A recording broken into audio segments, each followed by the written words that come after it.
Assalamu alaikum. I hope you are happy with your family. I'm Ariful Islam, the founder of Practice English. Crore crore মানুষকে ফ্রিতে English শেখানোর জন্য আমরা শুরু করেছি free English foundation online course, যেখানে একদম প্রথম থেকে আমরা ইংলিশটা শিখে যাচ্ছি। তো আরও ভালো করে শেখার জন্য আপনারা বইটা সংগ্রহ করতে পারেন, না সংগ্রহ করলে কোনো সমস্যা নেই।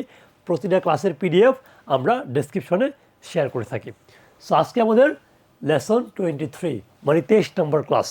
সো আগের ক্লাসগুলো যদি না দেখে থাকেন ভালো করে দেখুন, তাহলে না দেখলে কিন্তু এগুলো বুঝতে পারবেন না, ঠিক আছে। হ্যাভ ভার্ব দিয়ে প্রশ্ন তৈরির কৌশল। আজকে আমরা প্রশ্ন তৈরি করা শিখব। যে আপনার কি একটি বই আছে, আপনার কি একটি বাগান ছিল, আপনার কি একটি পরিকল্পনা ছিল, তার কি একটি পরিকল্পনা ছিল, আপনার বাবার কি একটি গরু ছিল। এই যত প্রশ্ন করতে হয় সব কিছু কীভাবে করতে হয় সেটা আমরা শিখবো আজকে, ঠিক আছে। সো দেখুন এখানে হ্যাভ ভার্ব দিয়ে প্রশ্ন তৈরির কৌশল। So do I have a student মানে ডু হয় কখন, do I have a student, আমার কি একটি ছাত্র আছে। তাহলে আমার কি একটি ছাত্র ছিল মানে কি পাস্ট, তাহলে কি পাস্ট মানে কি did I have a student, আমার কি একটি ছাত্র ছিল। তাহলে আমার কি একটি ছাত্র হবে, হবে মানে কি ভবিষ্যৎ, তাহলে কি হবে will I have a student, আমার কি ছাত্র হবে। এখন যদি বলি যে আপনার কি একটি ছাত্র আছে, তাহলে কি হবে, এই যে সুন্দর করে লেখা আছে আপনার কি একটি ছাত্র আছে। Do you have a student, এটা কি বর্তমানের কথা। তাহলে আপনার কি একটি ছাত্র ছিল, এটা কি পাস্টের অতীতের কথা। তাহলে did you have a student, তাহলে আপনার কি একটি ছাত্র হবে, এটা কি ভবিষ্যতের কথা। Will you have a student. এখন পরিবর্তন হবে সাবজেক্ট থার্ড পারসন সিঙ্গুলার নম্বরে গিয়ে, যেমন তার মানে কি সে, তার কি একটি ছাত্র আছে, তাহলে কি হবে এই যে does he have a student, does he have a student, তার কি একটি ছাত্র আছে। তাহলে তার কি একটি ছাত্র ছিল, এটা কি অতীত। তাহলে কী হবে did he have a student, তার কি ছাত্র হবে ভবিষ্যৎ।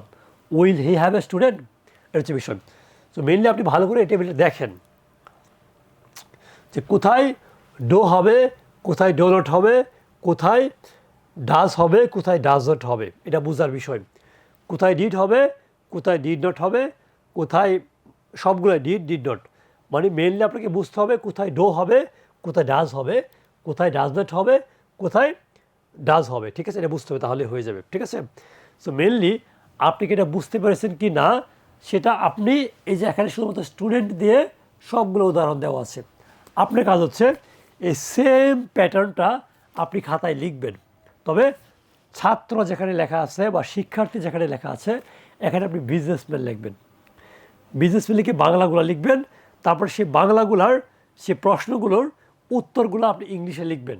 যদি আপনি পারেন তার মানে বুঝবেন যে আপনার শেখা হয়ে গেছে।